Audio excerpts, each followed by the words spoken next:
next tip is we're going to talk a little bit about placing stands.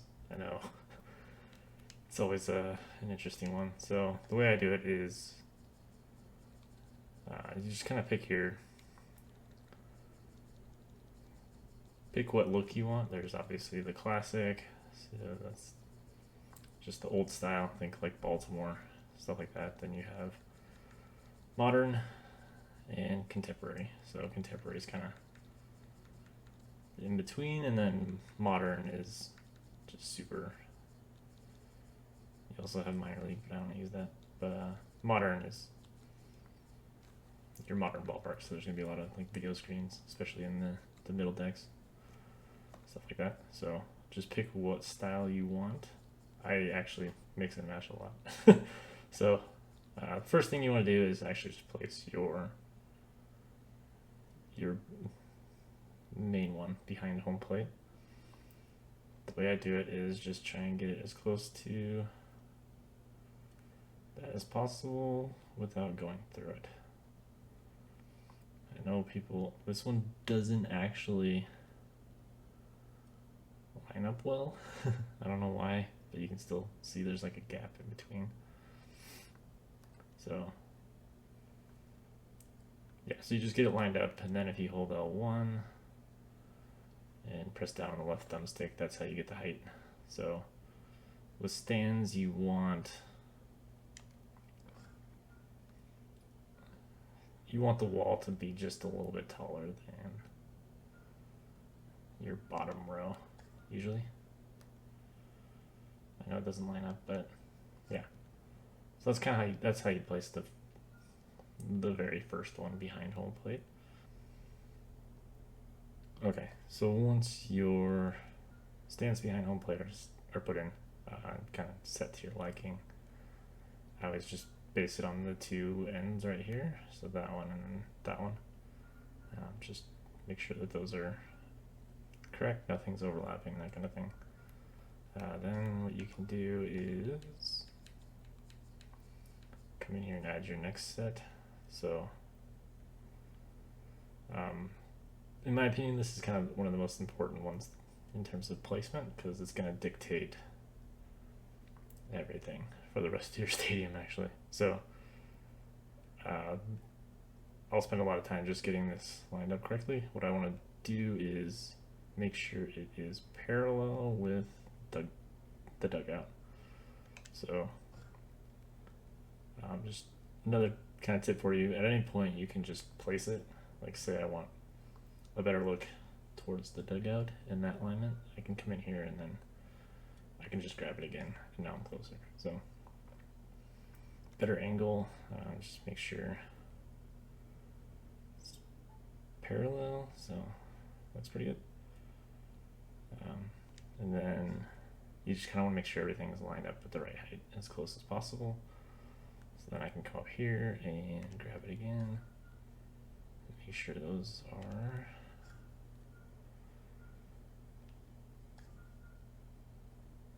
lined up. So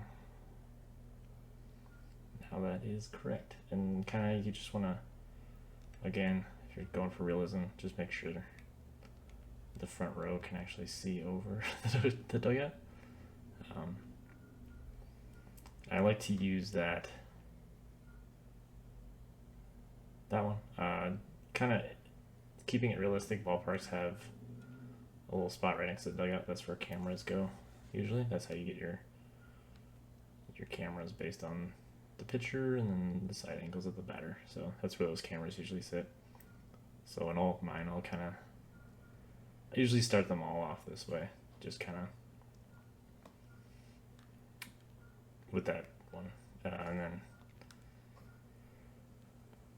the next tip I would say is you can copy in this one. So you can just hold L1 and then clone it and do the same thing to the other side.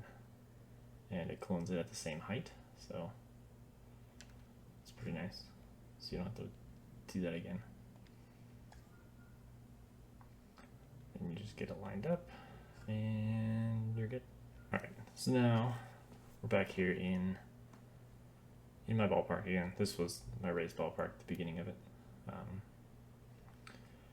So you can kind of see what I was talking about with the spots for the cameras, and then the alignment of the stands. The other reason that I say get your stands correct in terms of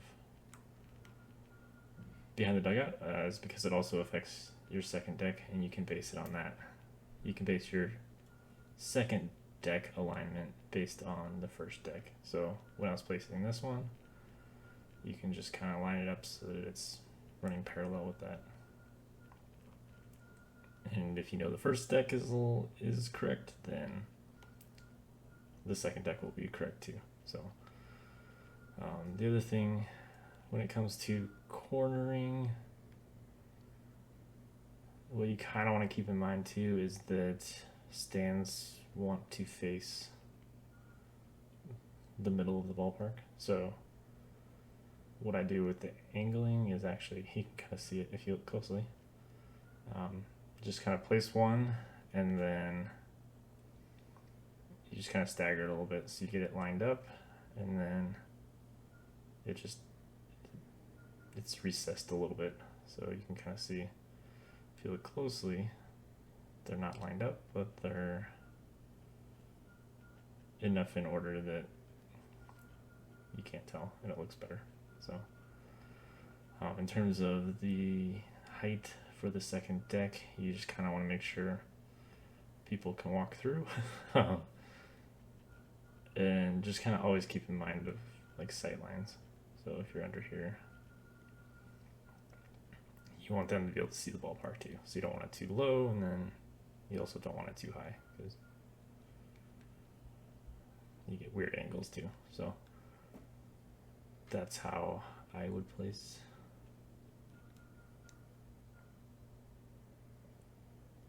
Yeah, that's how I go about placing stands. That's kind of,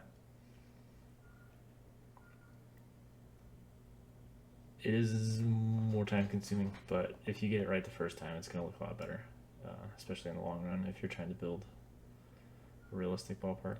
When it comes to stands, I generally try and get all of them placed within about 60% memory, 70% memory, based on what else I'm doing around it. This one obviously I went lower because I was going to build more of a city around it, especially with the carnival asset with the Ferris wheel takes up a lot of memory too. So knowing that you're going to place those, it's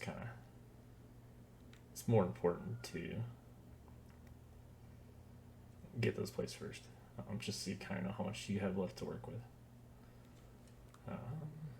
The next thing, kind of when it comes to placing stands and whatnot, is ballparks will have box seating. You need those higher paying box seats in order to kind of support your VIPs and all that. So kind of see with this one, I just designated this side as my box seating. And just grouped it together so you can kind of see that. Made it easier to move, but yeah, you want the VIPs to have some good seating. And then with these, I did it on that side of the ballpark because, let's see, they'll have the view of like downtown and all that, so the better views from those.